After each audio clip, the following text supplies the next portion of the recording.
भतेरी अपने मजदूर माँ बाप की 2 लड़कियों के बाद तीसरी औलाद थी। 3 लड़कियों के पैदा होने से दुखी होकर उसके पिता ने उसका नाम भतेरी रख दिया था। भतेरी का अर्थ था बहुत, और भतेरी के माता पिता अब चौथी लाख तक ही नहीं चाहते थे। खैर, भतेरी का नाम सार्थक हुआ। उसके बाद एक लड़के का जन्म हुआ, लेकिन भतेरी अभी भी एक बोझ ही थी। जब भतेरी 6 वर्ष की हुई तभी उसका बाप मर गया। पिता के मौत के बाद घर में अब उसकी माँ विमला और दादी रज्जो ही थे, जो इन चारों भाई बहनों का भरण पोषण कर रहे थे। भतेरी की दादी रज्जो को आज भी बेटी की मौत से ज़्यादा दुख ये था कि भतेरी का बाप अपने पीछे 3 लड़कियों को छोड़ गया था।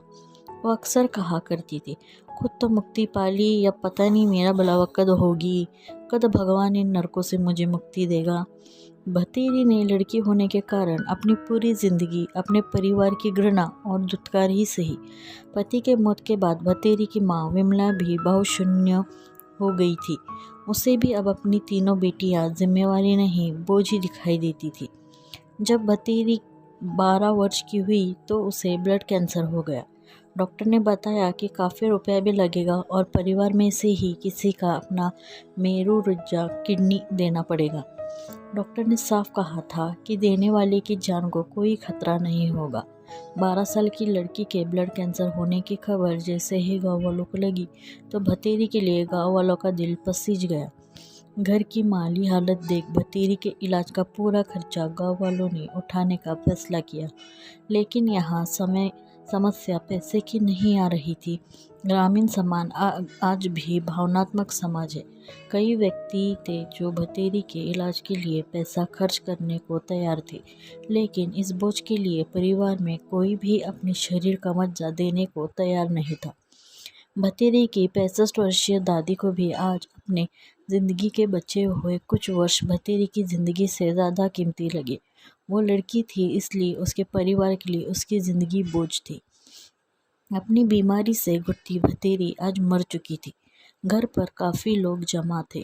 सब भतेरी की माँ और दादी को ढाढ़स बंधा रहे थे और उनकी गरीबी को कोस रहे थे। आज मुक्त भतेरी का चेहरा शांत था। उसने अपनी ज़िंदगी में बस अपने परिवार की दुत्कार सही थी और बाद के कुछ समय बीमारी की पीड़ा, लेकिन आज वो शांत लग रही थी। क्या इच्छा रही होगी उसके अंत समय में।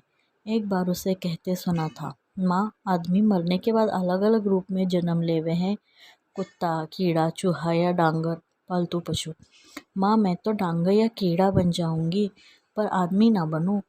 देखिए, जानवरों को तो पता ही ना होता उनकी औलाद में कौन सा लड़का कौन सी लड़की। आदमियों को ही पता हो यो फर्क तो बस।